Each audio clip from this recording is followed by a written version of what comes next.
Morena, everybody. Good morning, Barbara. Really lovely to be here with you again today. How are you doing, my friend? Good. Good morning, Asha. It's great to see you. Very good to see you. And kia ora koutou, everybody. I'm looking forward to today's meaningful conversation with you, Asha. Yeah, and the next meaningful conversation in our series in regards to human rights and health. And as promised, we said today we were going to take a really a deep dive into the New Zealand Bill of Rights Act and have a look at what rights are contained within. And I'd really like to mention that I consider us today quite lucky to be able to do this because all the social media is down today. It has been for, I think, 7 hours. Facebook, Instagram, LinkedIn, WhatsApp, they're all down. The latest news I read on my Telegram feed here is that Mark Zuckerberg so far has lost $7 billion. Wow. And this is a global blackout of Facebook, isn't it? But has there been any reason given as to why it's down? No. No, the only thing that is ticking over is Twitter, and I only just before coming online, I only just opened it. So, well. Anyway, I'm looking forward to your wisdom. I know that this is your passion, and you're very good at that. Thank you. I think this is such an important document for all the people of this country, but it's not something that we tend to be very familiar with. So, in this time of great change and many challenges, and it's so important to be aware of what your rights are, especially when there are significant forces at play that are really trying to coerce you in a certain direction, and that are, we're having so many restrictions being put on us, and we don't know how long these restrictions are going for. There's been no democratic process around, making decisions around what is acceptable in terms of these restrictions. And, has there really been much thought put into the damage that's being caused by the measures that have been taken? And I think that's just a huge conversation that we really need to have. But, today's conversation really is about equipping people with the knowledge of their rights and where they can go to learn more about their rights, and maybe also just kind of having a look through this document and thinking about it in terms of what we're actually experiencing now. Asha, a question: is our New Zealand Bill of Rights in alignment or as a consequence of our human rights? The little booklet that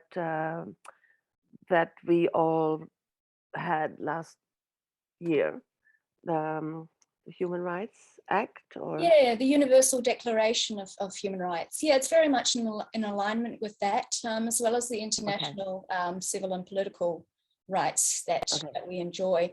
So it does cover both of those areas. And I'd just like to say, well, I'm not an expert, I do have a strong interest in this, but the basic, the most basic thing we can all do is actually just read the document. It's not incredibly long. It's quite succinct, it's quite clear, and you can pull out the points, all of the relevant principles and points, and that's really what I hope to do today, is that we can actually have a look at some of the principles within the document. And when we're working to principle, that really can help to guide us. So let's get stuck in, and we'll have a look at some of those other documents in a later discussion, and we'll actually be able to see where a lot of the principles cross over. So I'm just going to screen share, and we'll bring up the New Zealand Bill of Rights Act. Can you see that there?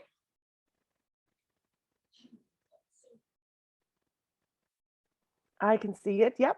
All right, great. So you can access this on the government website, and I'll put the link in the description. So this is the New Zealand Bill of Rights Act 1990. We're not going to go through the entire document, but what we will do is we're going to have a look at part 2. Now part 2 covers the civil and political rights, and it's in 4 distinct parts within that.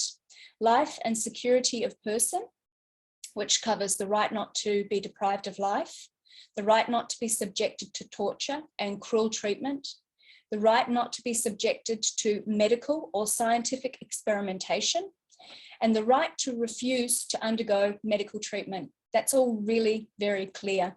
So that's life and security of the person. Then we have our democratic and civil rights, and that includes voting, your electoral rights, your freedom of thought, conscience, and religion, freedom of expression, manifestation of religion and belief, freedom of peaceful assembly, freedom of association, and freedom of movement.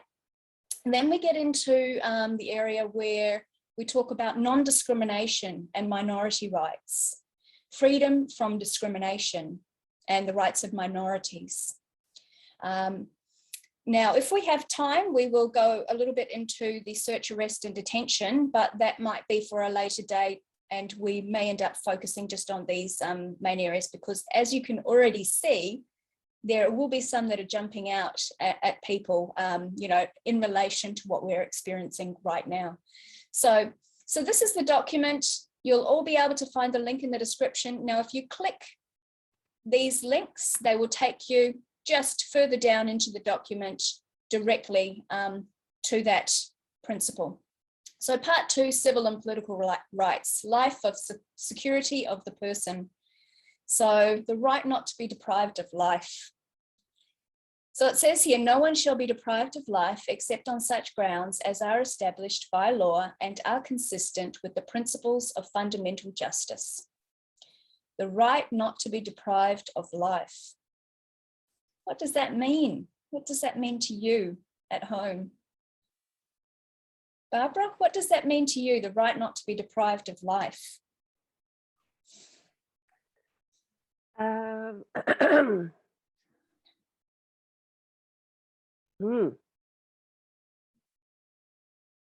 Certainly the right to move, you know, to be where I want to be.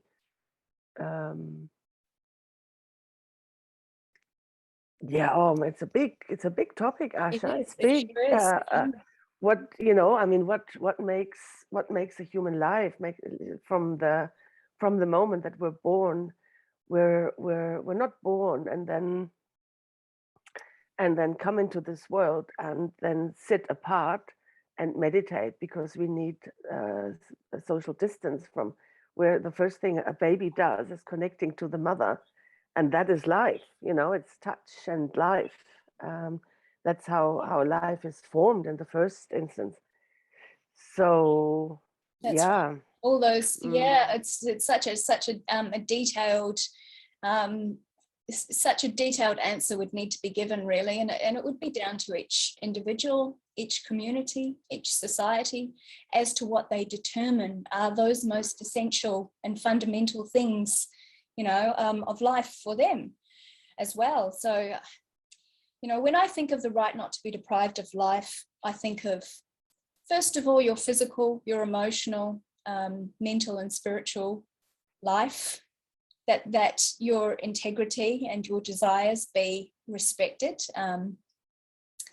that you are able to enjoy the right to work and support your family, that you're able to grow your own food, you know. So there are many different aspects to your life. So this is quite an overarching principle, you know, the right not to be deprived of life. It may be also, Asha, I'm getting a feedback now.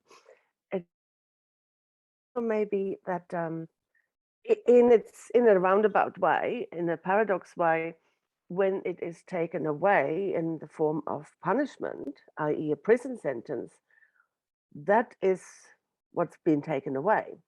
So you are in a confined space. You're not allowed to move where you want. So everything that a prison sentence means, especially in solitary confinement, all those rights are taken away as a means of punishment. So if you're aware of what is taken away in a prison sentence, then that in itself defines life, your right to life. Yeah, absolutely. So number 9 is the right not to be subjected to torture or cruel treatment. So, I mean, we all know what overt torture is and what overt cruel treatment, would constitute. But there are other more subtle forms, more covert forms of torture and cruel treatment, that we need to be aware of abuse. Abuse would be, a part of that. The right not to be subjected to abuse. So everyone has the right not to be subjected to torture or cruel, degrading, or disproportionately severe treatment or punishment. That's such a very, very important subject. Absolutely. When I was still living in Hong Kong, and I had just started my coaching career. So I was registered in the first women's refuge organization. It started by a very interesting lady, and she one of the first. So she created a safe house for women who are suffering from abuse. And what she did on her website was actually defining abuse. And I remember reading through the definitions at the time. The organization is not there anymore, I think. I haven't checked recently, but she's like, the abuse is emotional abuse. So the withdrawal of your partner, withdrawing attention or emotional connection, that in her definition was abuse. Withdrawing or rationing money, and a lot of the gaslighting, that's all abuse. People are not aware of that. Somehow we've a lot of us have just adapted to it. I mean, it's just such a broad topic. Yeah. Also the old patriotic way of what a marriage is about, and that's how it's still organized in some cultures and religions and countries, that the man has the say in the house and the woman is subordinate, and those are all little things that we're slowly moving out from. I see with what's happening, and the direction that we're being taken in with this, the level of coercion and the level of, I would say, degrading treatment of people for their health choices that's happening in the media and the government messaging at the moment, and that is spilling over into people's psyche and society. Is extremely degrading, and I would say that it is in a sense being used as a form of punishment to people, to shame them and to coerce them into doing something.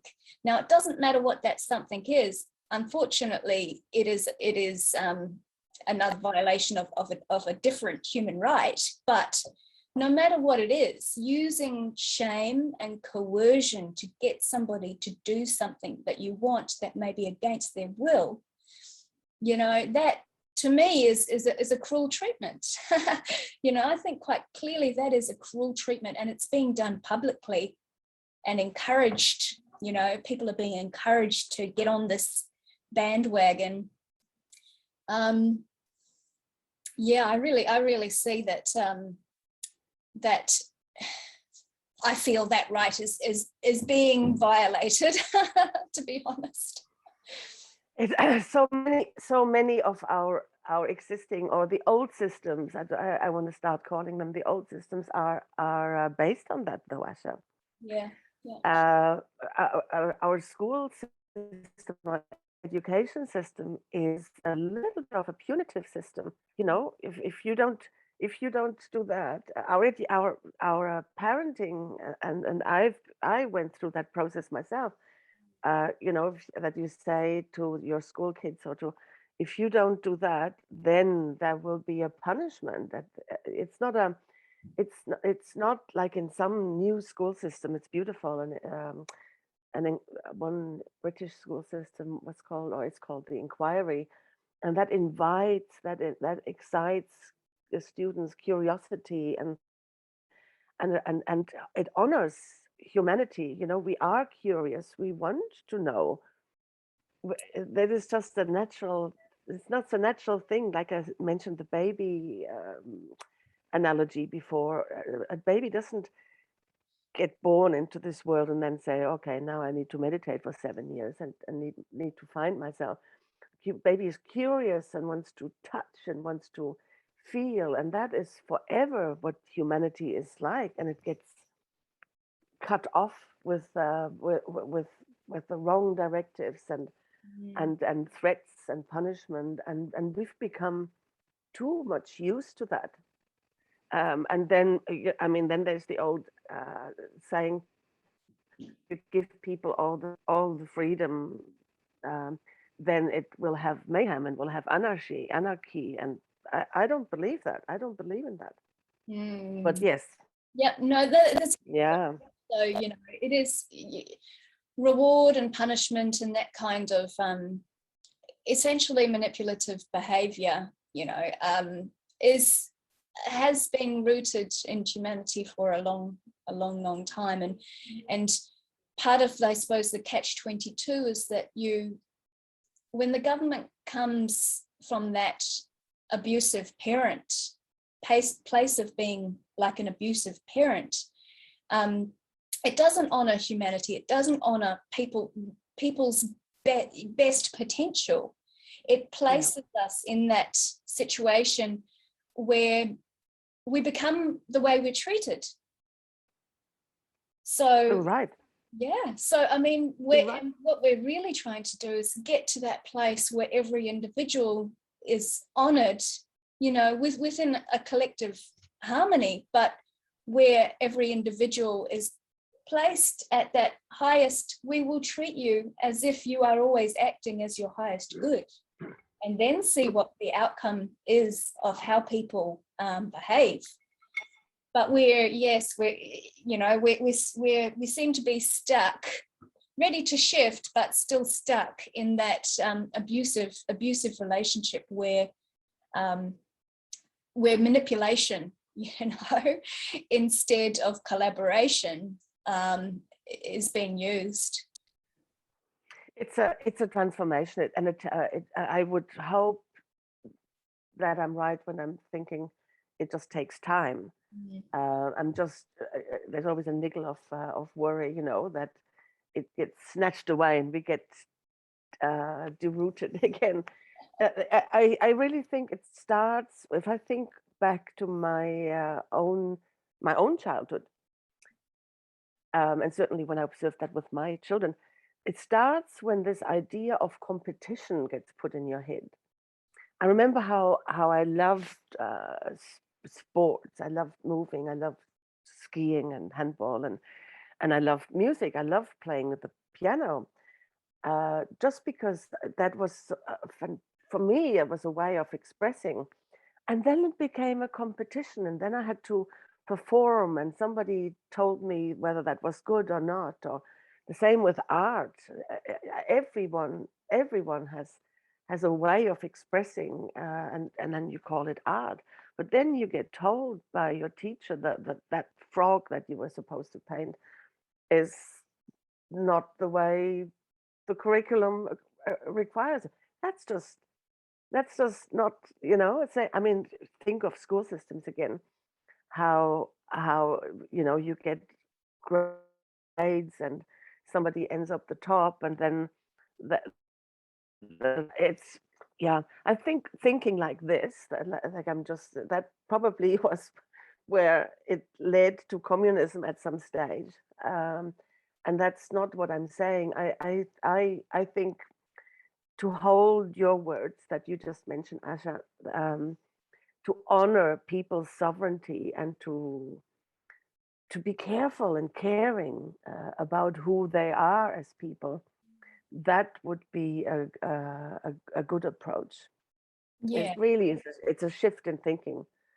It definitely is. Yeah, from that top down model, you know, just we're so top heavy now, you know. I feel things are just, the balance is not there, and we need to get back into that balance. And humans are evolving. We've been evolving since the beginning, you know, since the beginning, and this is all part of that. This is really all part of that, and part of it as well is individuals actually embodying, you know, embodying that themselves, and then allowing that in others. And once we get to that point, you know, where we are more in alignment than out of alignment, I think that we will shift into gear, you know, absolutely. But yeah, it seems with all of this, you know, that what's happening in the world at the moment, in my mind, what's being called forth the most is for us to stand in our power, you know, and to stand up for what's right, whatever you think that is right now, and that may change, but actually, you know, claiming our rightful sovereignty, and claiming our rightful integrity, demanding to be treated with integrity. There's no reason not to. Well, that just takes us off onto the next two, which really are the crux of what we're dealing with at the moment. Although there are many different human rights violations going on at the moment, the biggest one I think that's pressing on many of our minds is this medical experiment that is being conducted not just on a limited number of people, but on a large percentage of humanity. Number 10 in the Bill of Rights is the right not to be subjected to medical or scientific experimentation. So every person has the right not to be subjected to medical or scientific experimentation without that person's consent. So if you choose to be part of that, then that's fine. However, you must have informed consent.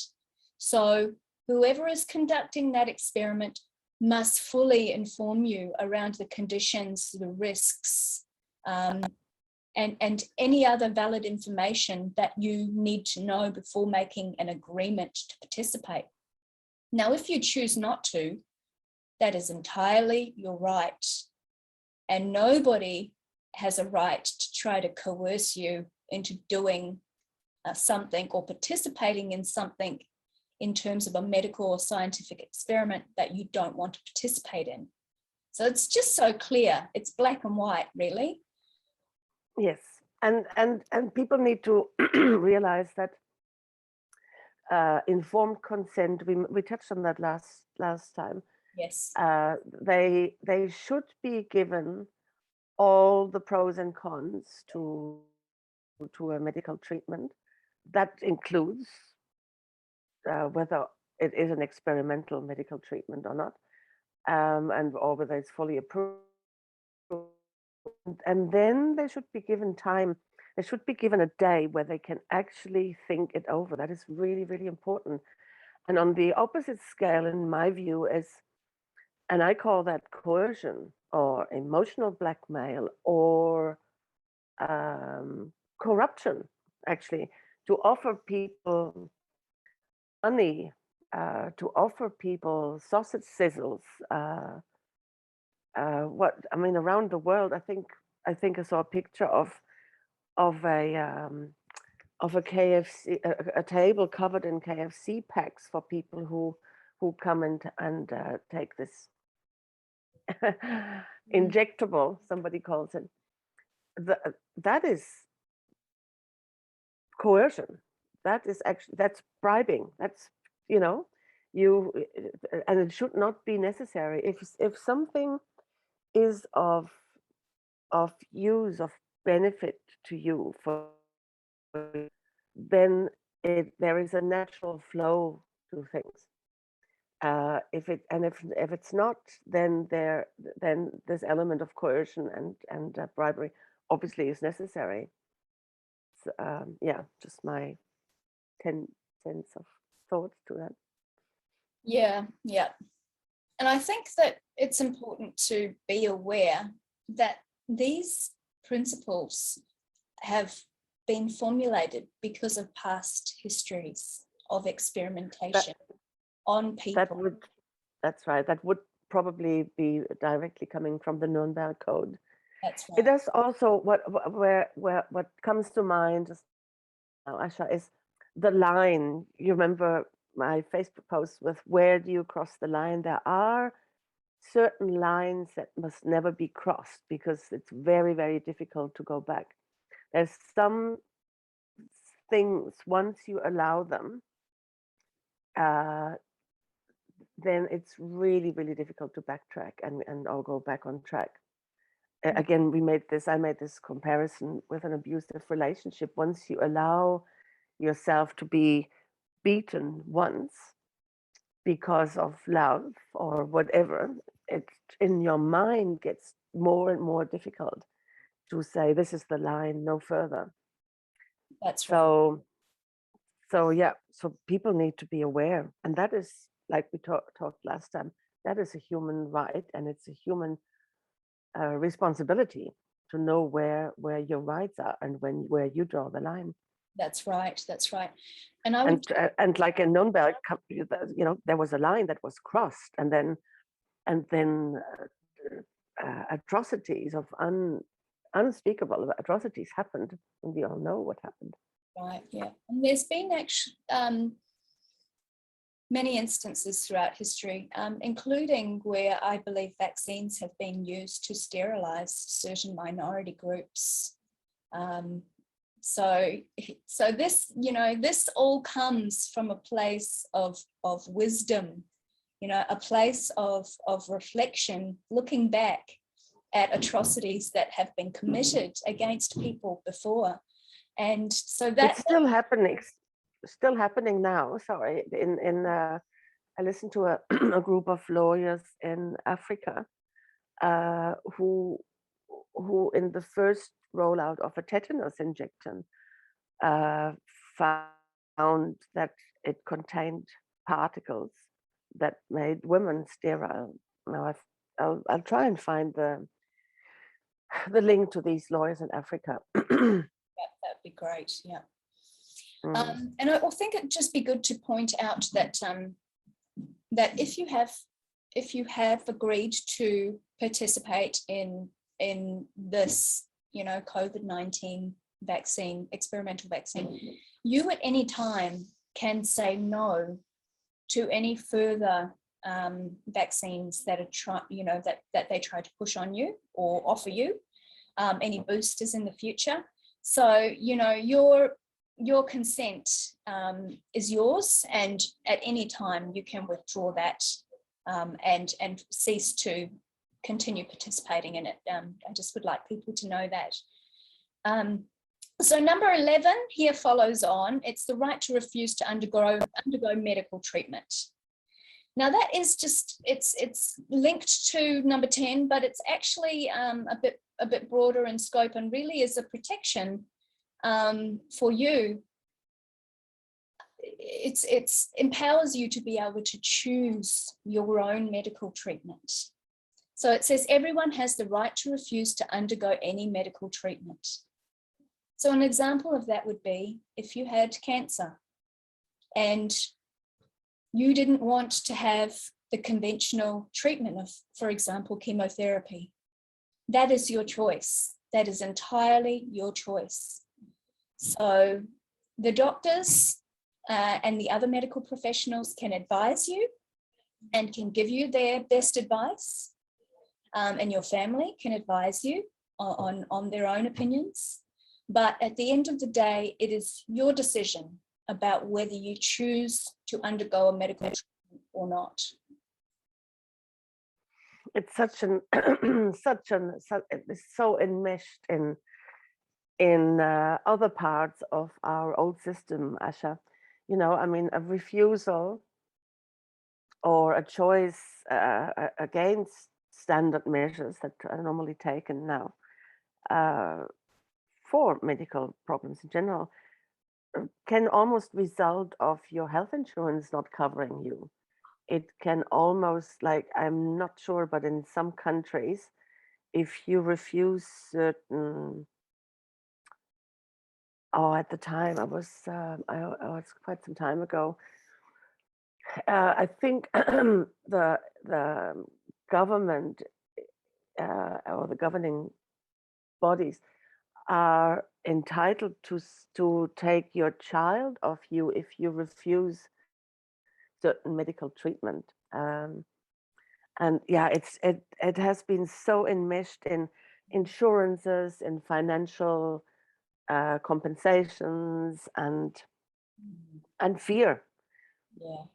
People just fear. And yeah, I mean, we mentioned that a little bit last time.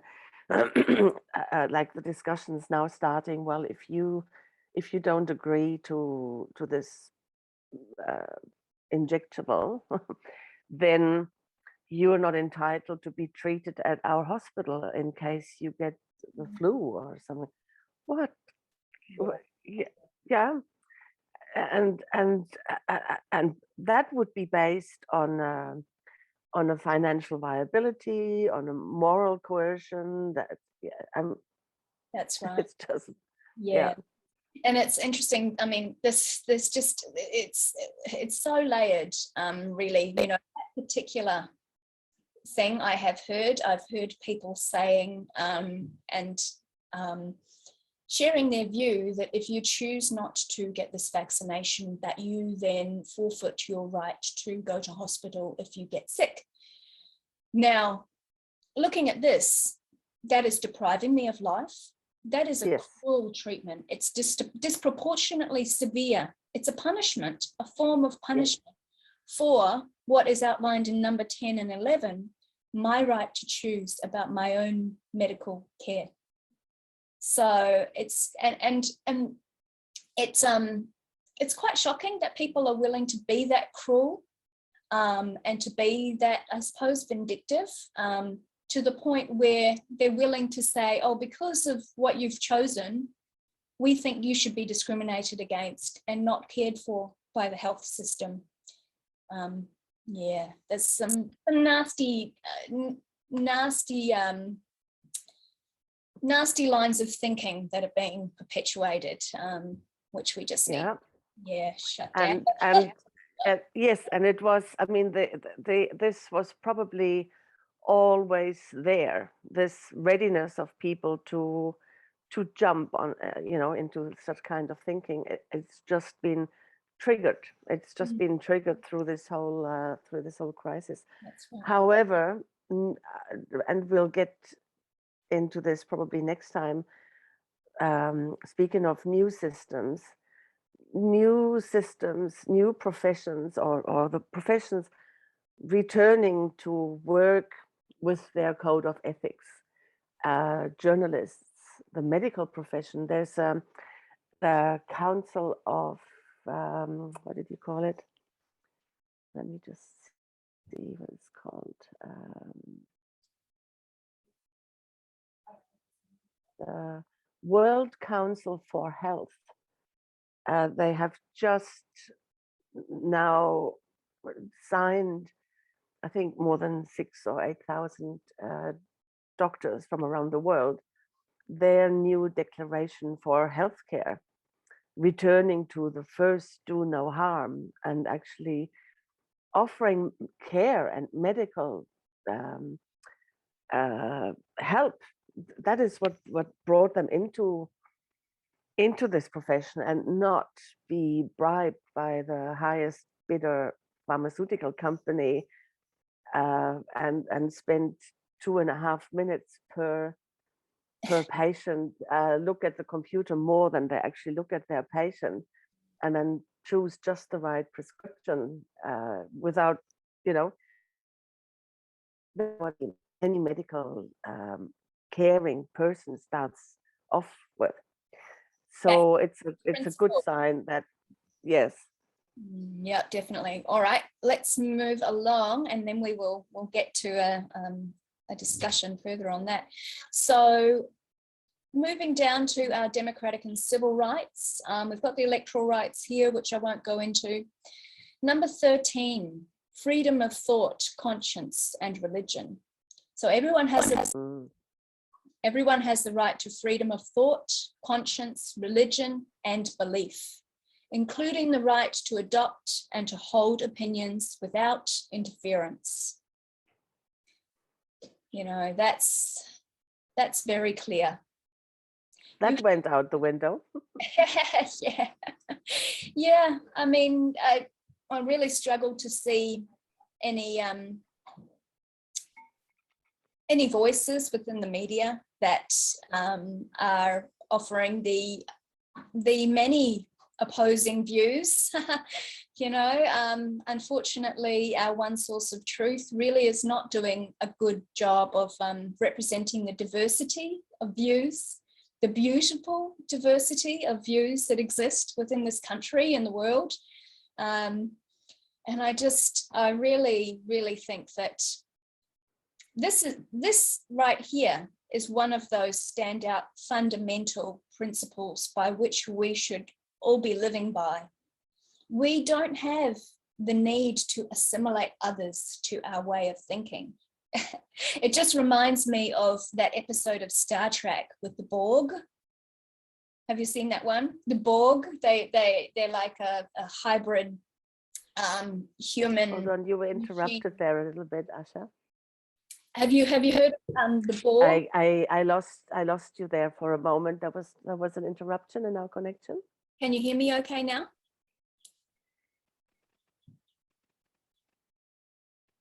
Can you hear me Hello? okay now, Barbara?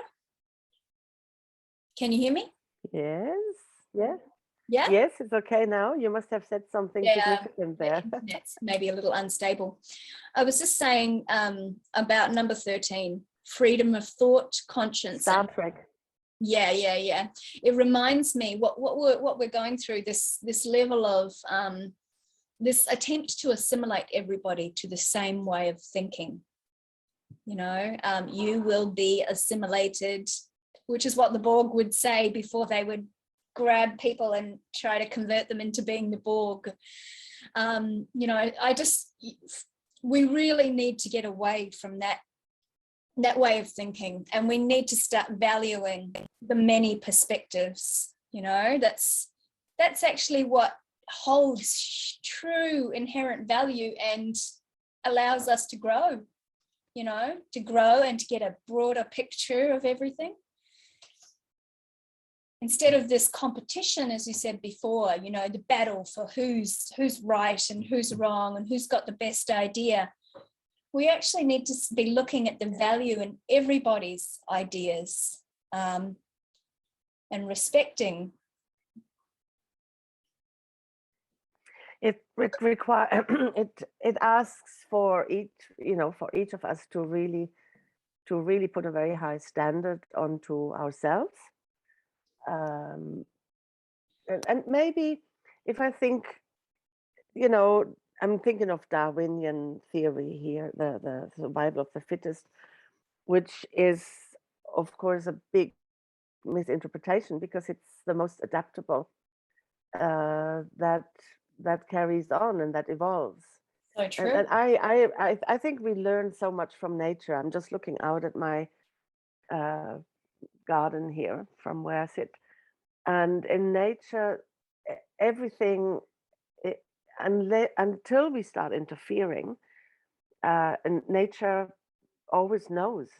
You know, there's no coercion, there's no competition, it is an evolution, it is a replication and an evolution of things, and it always happens just right, including the dying of plants, which is also part of nature, and which has been stigmatized in some cultural in some cultural belief systems.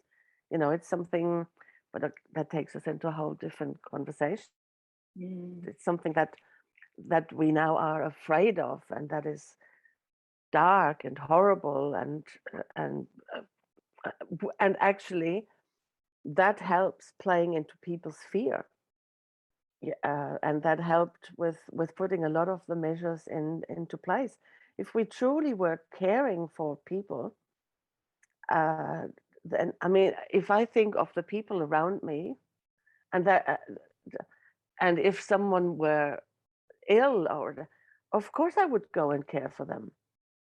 Of course, you know, and this is, I mean, you hear this over and over again, you know, with the Mother Teresas and other nurses in this world who just sat with the HIV infected and with the leprosy and with the whatever disease, and I think at least Mother Teresa was what, in her 90s or something when she died.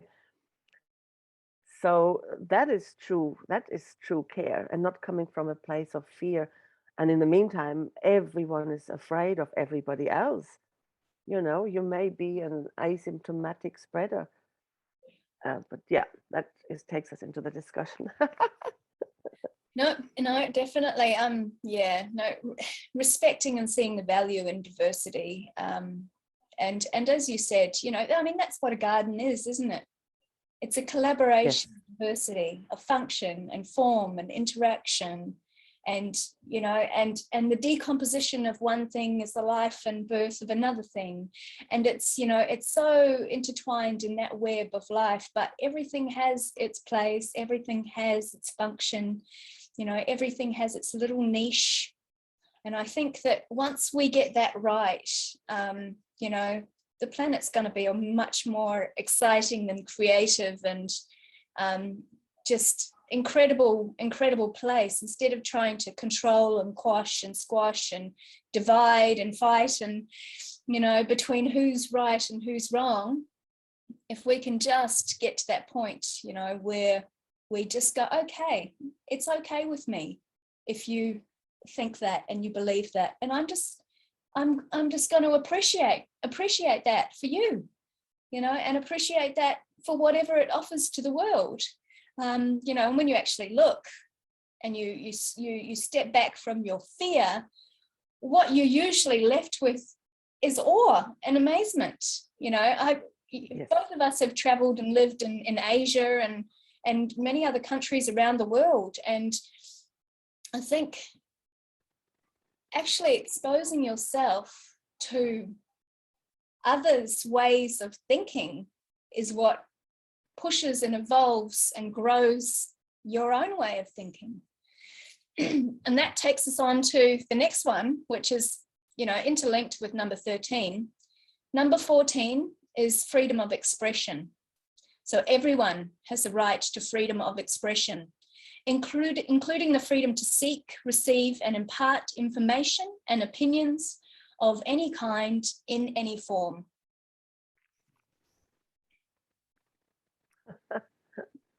Yes, it's. I'm so glad that you're reminding us of that, Asha.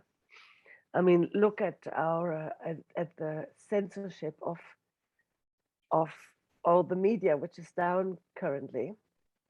That, I mean, at, as soon as this begins, as soon as something like this happens, people need to be alert and awake.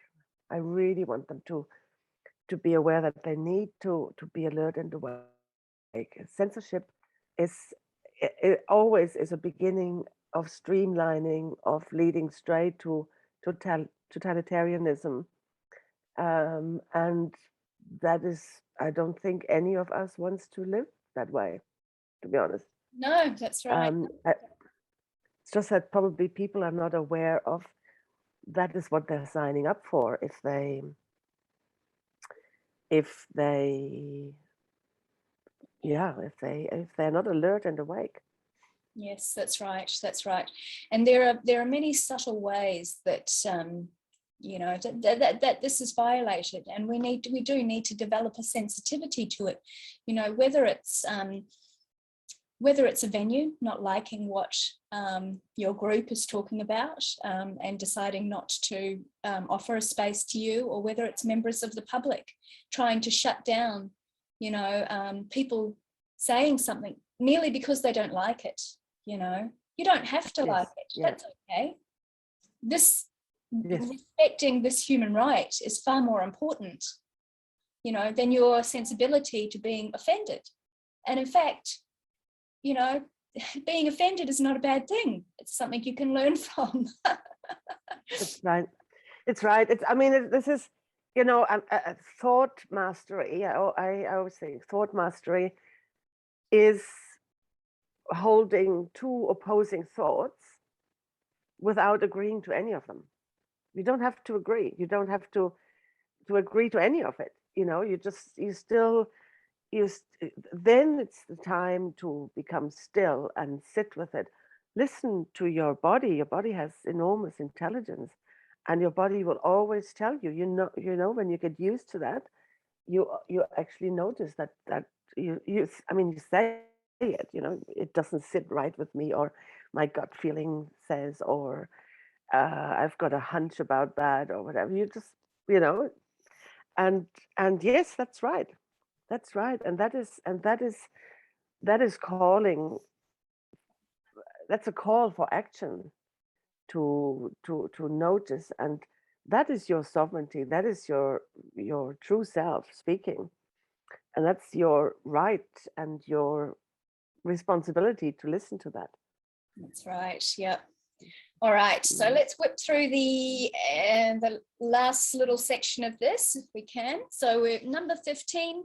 Manifestation of religion and belief. So every person has the right to manifest that person's religion or belief in worship, observance, practice, or teaching, either individually or in community with others, either in public or in private. We'll just keep moving through a few of these. So freedom of peaceful assembly. Everyone has the right to freedom of peacefully assembly. Now, I know that we have collectively, you know, somewhat agreed to these lockdowns in order to, you know, benefit the collective. But at what point do we say, okay, enough is enough? And at what point do we actually start to actually acknowledge the truth behind the narrative that we're being fed and the reasons for which we are being locked down? So we do have freedom of peaceful assembly. That is a right that is held by all people in New Zealand. Freedom of association. Everyone has the right to freedom of association, which means to connect with each other, with other people. You know, no one can prevent you from connecting with people whom you wish to connect with. Freedom of movement. Now, this goes back as well to peaceful assembly. You know, everyone has the right to freedom of movement. And that just covers a little bit about entering New Zealand and leaving New Zealand. We'll just jump down now to freedom from discrimination. Now, this is a big one that's really, really coming up in regards to this divide that's been created between people for their medical choices, and the tactics of discrimination that are being used against people or to coerce them to make a certain decision. So freedom from discrimination. Everyone has the right to freedom from discrimination on the grounds of discrimination in the Human Rights Act 1993. And we'll take a look at that in another discussion. Measures taken in good faith for the purpose of assisting or advancing persons or groups of persons disadvantaged with discrimination that is unlawful by virtue of Part 2 of the Human Rights Act 1993 not constitute discrimination. We'd have to have a closer look at that to fully understand what it's referencing. But the basic principle is that you cannot be discriminated against for making a decision about your healthcare. And anyone that chooses to do so is violating your right not to be discriminated against. And we can see that the government is basically setting people up for discrimination, which is really disappointing. Yeah, and the epitome to that is the tracing, the contact tracing and constant tracking and tracing, and then of course the health. Well, it's not a health pass, but the surveillance green passport or whatever they want to call, and then taken away. It's just unbelievable what's happening, really. However, again, there are amazing movements around the world where people not only protest against, it's not anymore protest against, where they actually say enough is enough. You cannot divide us to that extent, you know. Yeah. Yeah. All right. I'll just quickly, if I may, share a story. When I many years ago, one of the first months I was in New Zealand, my son was actually bullied at school. Not bullied, but he was run over. He never had an experience like that in any of the schools he was before, and his arm was just imploded, just like broke into bits. So I spent the night in hospital with him. I didn't know that part of New Zealand yet. And I went into the hospital's chapel, and I just thought it's so, like, I'm just looking at the freedom of religion and discrimination, freedom of, and I thought it's so beautiful to be in this country, because the chapel was like every possible religious, what you call it, denomination? Yeah. What they call, yeah. Every, you know, there was a Buddha statue, and there was from every religion on this planet was something, an artifact, something in this chapel. And I thought, how beautiful is that? And how all inclusive and wonderful is that? And I'm not sure whether any of the measures that were applied or have been applied, whether that allows such kind of thinking and such kind of freedom. But yeah.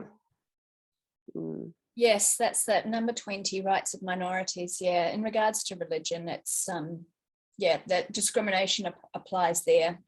You know, that people, you cannot be discriminated against because of your religious beliefs. And actually this does tie into the medical treatment, because certain groups have certain beliefs, you know, around what's okay medical wise, vaccination or blood transfusion, you know, whether it be that, and they are entitled, they are perfectly within their rights to make decisions around that, and they're not allowed to be discriminated against for that.